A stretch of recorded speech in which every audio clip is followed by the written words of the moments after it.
आओ आपको परमेश्वरी माँ से मिलवाऊँ। आप ये जानते हैं कि माँ भगवती हमारे कण कण में विद्वान है और जनमानस सब उसकी पूजा करते रहते हैं, परंतु सबके मन में एक यही शक रहता है कि मुझे माँ के दर्शन नहीं होते या मुझे माँ की प्राप्ति नहीं होती, तो ये कैसे संभव है। इसमें सबसे बड़ा एक भ्रांति ये है कि हर उपासक ये सोचता है कि मुझे माँ के दर्शन हो जाएं, लेकिन वो ये नहीं जानता कि यदि वो माँ के दर्शन करेगा तो वो क्या उसे सहने लायक होगा, क्या वो माँ के दर्शन को सह सकेगा।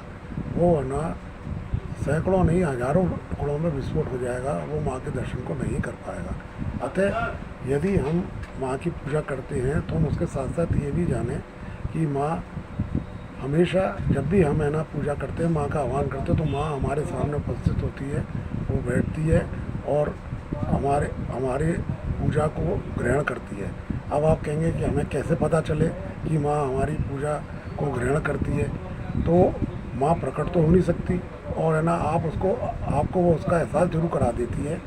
इस तरह से करा देती है कि कभी पर्दा हिल जाएगा, कभी दरवाजे की चरमराहट होने लगेगी, कभी आपकी है ना जो दीपक की ज्योति है ना फड़फड़ाने लगेगी, कभी आपके बगल से ठंडी हवा का झोंका गुजर जाएगा, कभी आपके माँ के वस्त्र जो माँ ने पहने हुए उसमें से कुछ हिल जाएंगे, उनमें कंपन हो जाएगा और कभी कभी आपको ऐसा महसूस होगा कोई कुछ आपसे कह रहा है। तो ये सब बातें हैं, ऐसे हैं, ये संकेत हैं जो इस बात को समझने में पर्याप्त है कि माँ उपस्थित है और वो आपकी पूजा को ग्रहण कर रही है। इसलिए मैं हमेशा इसे कहता आया हूँ कि माँ की पूजा करते समय आपको उस पर अटूट विश्वास होना चाहिए।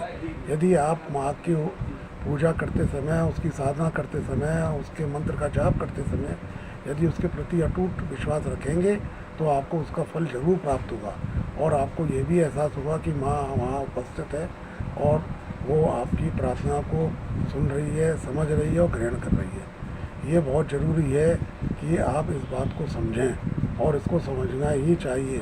ऐसा नहीं है कि यदि आप है ना किसी भी ईष्ट की पूजा करते हैं तो वो आपकी पूजा उस तक नहीं पहुंचती है, ऐसा बिल्कुल भी नहीं है। हर इष्ट की पूजा करने पर पूजा उस तक पहुंचती है, वो उस पूजा को ग्रहण करता है। लेकिन सबसे बड़ी बात यह है कि इसमें कि ये बहुत ज़रूरी है कि आप पूजा किस भाव से करते हैं। यदि आप 56 भोग लगाते हैं, माँ का फूल बंगला सजाते हैं और माँ के आगे पैसों का ढेर लगाते हैं तो माँ उससे खुश नहीं होती। माँ सिर्फ आपके भाव से खुश होती है, आपकी भक्ति से खुश होती है और आपके विश्वास से खुश होती है जो आप माँ के ऊपर रखते हैं। यदि आप ऐसा करेंगे तो आप माँ को निश्चित ही अपने निकट पाएंगे। ये मैं 100 नहीं 200% कहता हूँ और मेरी इस बात पर विश्वास रखें और आज से आप पूजा करते समय, साधना करते समय इस बात का अवश्य ध्यान रखें। जय हो माँ की।